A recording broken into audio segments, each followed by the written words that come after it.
In 2025, Japan made a historic financial move that has sent shockwaves across global markets. It sold off an enormous $119.3 billion worth of U.S. Treasury bonds. This wasn't just a minor shift. This massive sell-off caused a $1.7 trillion market loss. But why did Japan, a longtime ally of the U.S., take such drastic action? And what does this mean for the future of America's economic dominance? Let's break this down.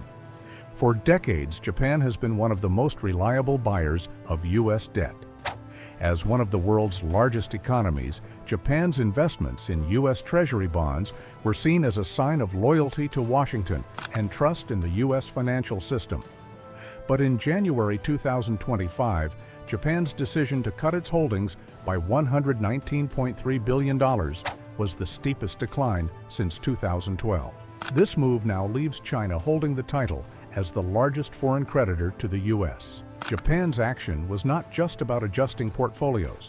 Economists like Frederick Noman from HSBC see it as part of a broader strategy to hedge against potential fiscal instability in the U.S.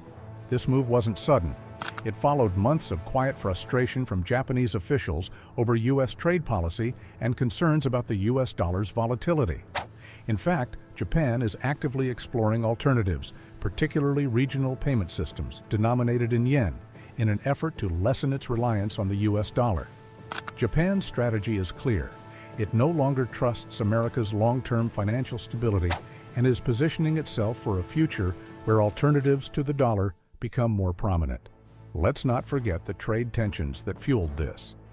In November 2024, the U.S. imposed a 25% tariff on Japanese electric vehicles, citing unfair subsidies and national security concerns.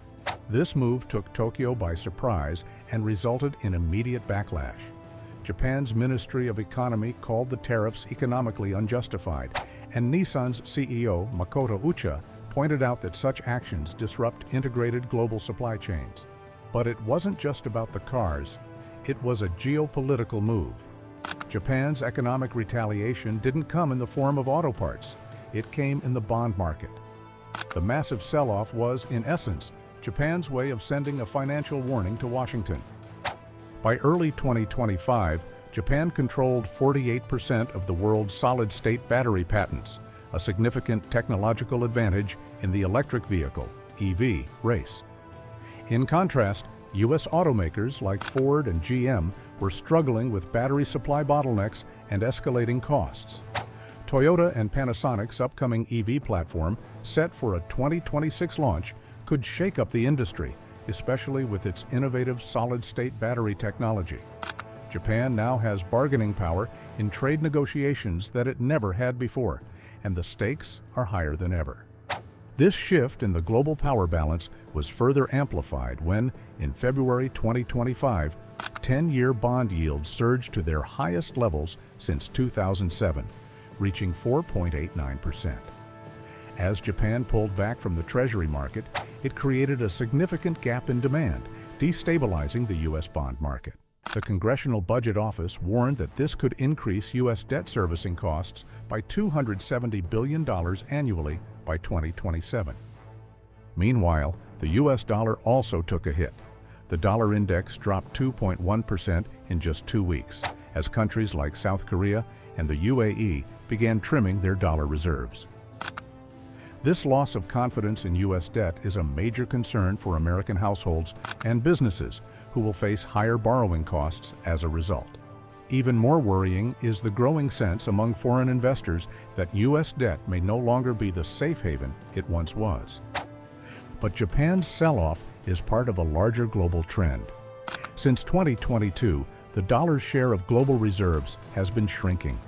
In 2025, it dropped from 59% to 54%, according to the IMF. Countries like Malaysia, Brazil, and Saudi Arabia are diversifying their reserves, turning to alternatives like the Chinese yuan and gold. Japan's decision to offload its U.S. treasuries accelerates this shift. In Southeast Asia, China's digital yuan now accounts for 5% of cross-border settlements, while India is increasingly using the rupee in oil contracts with countries like Iran and Russia. The world is no longer as dependent on the dollar, and as trust in the greenback continues to wane, the need for alternatives grows. This shift is setting the stage for a new, more fragmented financial system. The question is not whether a new system is forming, it's how fast the old one is unraveling. Market impact: a $1.7 trillion loss. The immediate effects of Japan's massive bond sell-off were catastrophic. Between February 3rd and 6th, 2025, the U.S. stock market lost a staggering $1.7 trillion in market capitalization. The S&P 500 plummeted by 5.4% in just 3 days. Was Trump directly responsible for the market crash? It's debatable, but what's clear is that his administration's aggressive protectionist stance, deteriorating international alliances, and fiscal mismanagement have combined to create systemic risks in the U.S. economy. Economic instability? Trump's legacy? Trump's administration often touted 2019 as the year of America's greatest economy. But by 2025, signs suggest that the foundations laid during his first term may have increased America's economic vulnerabilities rather than strengthening them.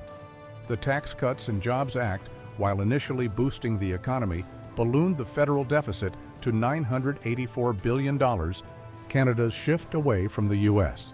While the U.S. is grappling with these issues, its close neighbor Canada is making subtle moves to reduce its economic dependency on Washington.